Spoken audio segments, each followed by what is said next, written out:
ব্যাটারিতে বাল্ব জ্বালানো সহ বিভিন্ন কারসাজি দেখাতে গিয়ে ব্যাটারি বিস্ফোরণ হয়ে আহত হয় 2 বালক বলে দাবি আত্মীয়দের।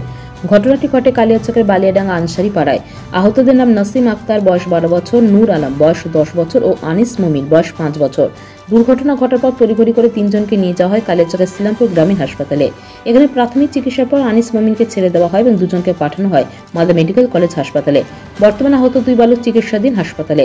ব্যাটারি বিস্ফোরণের খবর পেয়ে ঘটনাস্থলে ছুটে যায় কালিয়াচক থানা এসডিপিও ফাইজাল রেজা ও কালিয়াচক থানা আইসি সুমন রায় চৌধুরী। তিনি গোটা বিষয়টি খতিয়ে দেখেন।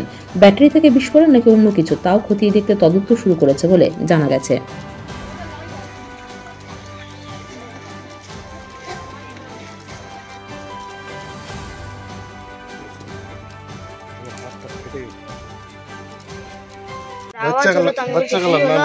আর দেখছি তো এখানে হাত থেকে রক্ত বাড়ছিল। আর আমার আম্মা ঘর থেকে বলাইলাম তো এই করে দেখছি তো আমার আম্মার ওখানে এসে ধরলো।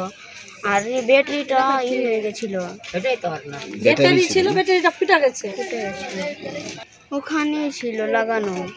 সাইকেলে লাগানো ছিল। হাসিবা খাতুন। তোমার ভাইয়ের নাম কি? নাসিম আক্তার। ভাই এখন কোথায় আছে? তো ঘরের ভিতরে ছিলাম আর এটা শুনতে পেয়েছি এরকম আওয়াজটা শুনে বাইরে আসলাম, দেখছি তো এই অবস্থা। এটাই হাতে রক্ত দেখেছি, আর কিছুই দেখতে পাইনি। সব নিয়ে গেল হসপিটাল। কে এটা বলতে পারছি না, কিছুই দেখিনি। ওরা বলছিল কি ব্যাটারি ছিল ছোট্ট সেরা, এটাই বলছে। হাতে কপালগুলোতে লেগেছে একটু। একটা আমার ভাই আর একটা ওই বাড়ির পাশের ছেলে, নাসিম আক্তার। আমার ছেলে আনিস মুমিন। আর একটা হয়েছে বাড়ির পাশে নূর আলম। আমার ভাইয়ের বয়স 12 বছর আর ওই ছেলেটা 10 বছরের, আর আমার ছেলেটা 5 বছরের।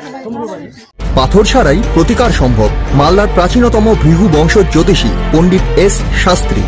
দাম্পত্য সমস্যা, বিবাহে বাধা, ব্যবসায় অবনতি, পরীক্ষায় অকৃতকার্যতা, ভাগ্য গণনা, গোষ্ঠী বিচার, ঠিকুচি গোষ্ঠী এবং মৃত্যু ছাড়া সকল সমস্যার সমাধানের জন্য যোগাযোগ করুন জগদম্বা জ্যোতিষ কেন্দ্র, বিবেকানন্দ স্কুলের পাশে, মালদা। মোবাইল 09730278332 অথবা 09332056956।